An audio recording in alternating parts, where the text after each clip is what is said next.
कुंभ राशि वालों, 17 अक्टूबर से एक अच्छा समय शुरू होने वाला है ना? परंतु इस समय के अंदर आपको ध्यान देना है, कुछ चीज़ें आपके लिए यहाँ पर सावधानी के रूप में हैं, क्योंकि 17 अक्टूबर वो दिन होगा जिस दिन सूर्य नीच के होने जा रहे हैं।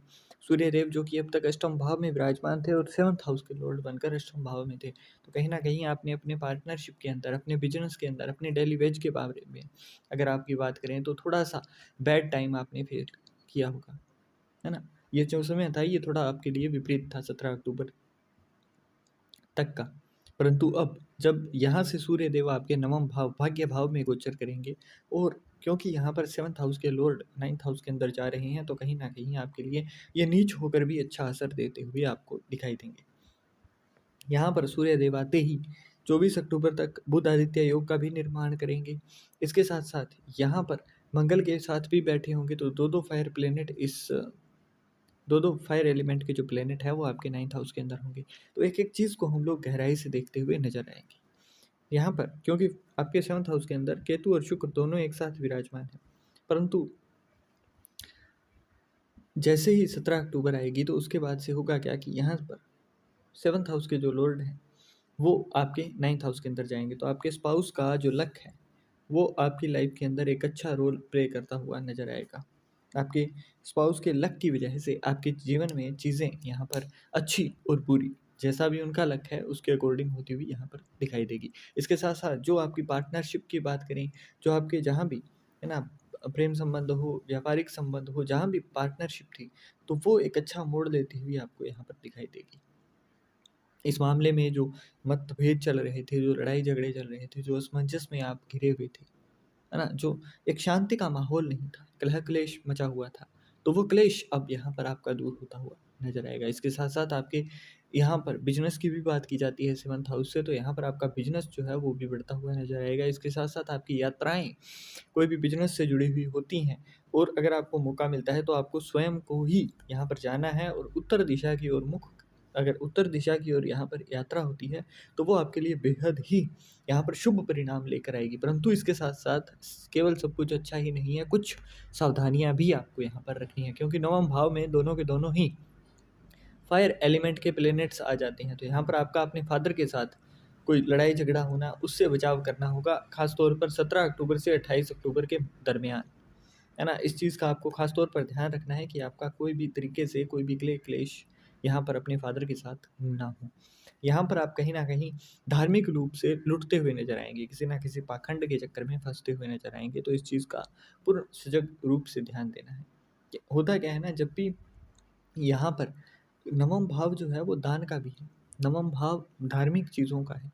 अब यहाँ पर है ना, आपको जैसे पारिवारिक रिश्ते अच्छे नहीं चल रहे थे, बिज़नेस अच्छा नहीं चल रहा, तो यहाँ पर कई बार ऐसा देखने को मिलता है कि यहाँ पर क्योंकि राजा और सेनापति दोनों साथ में हैं, तो ये उदार भाव होता है ना? अब किसी ने अगर बोल दिया कि तुम यहाँ पर दान दे देना, तुम्हारा काम बन जाएगा, या फिर कोई घर के अंदर कुछ ऐसा हो गया कि सब लोग दुःख में घिरे हुए हैं, तो वहाँ पर होता क्या है कि दूसरा इंसान आपको धर्म के नाम पर लूट लेता है और यहाँ पर ये जो समय है ये आपका यहाँ पर लूटने का भी है।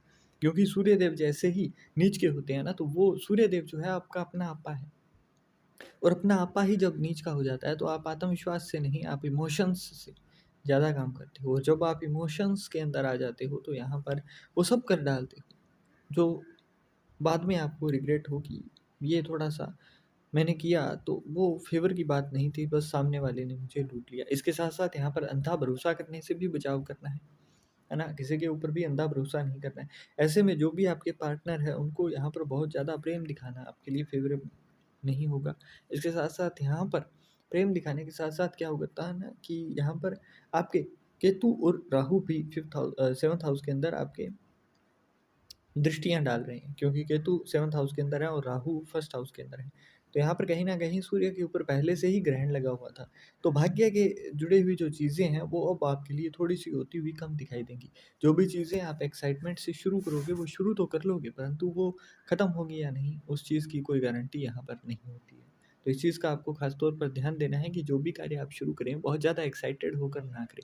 बहुत ज़्यादा तेज़ी से आप यहाँ पर इस समय के अंदर 17 अक्टूबर से 16 नवंबर के दरमियान यहाँ पर कोई बड़ा एक्शन ना लें। इसके साथ-साथ यहाँ पर अपनी वाणी के ऊपर कंट्रोल करना है 24 अक्टूबर तक।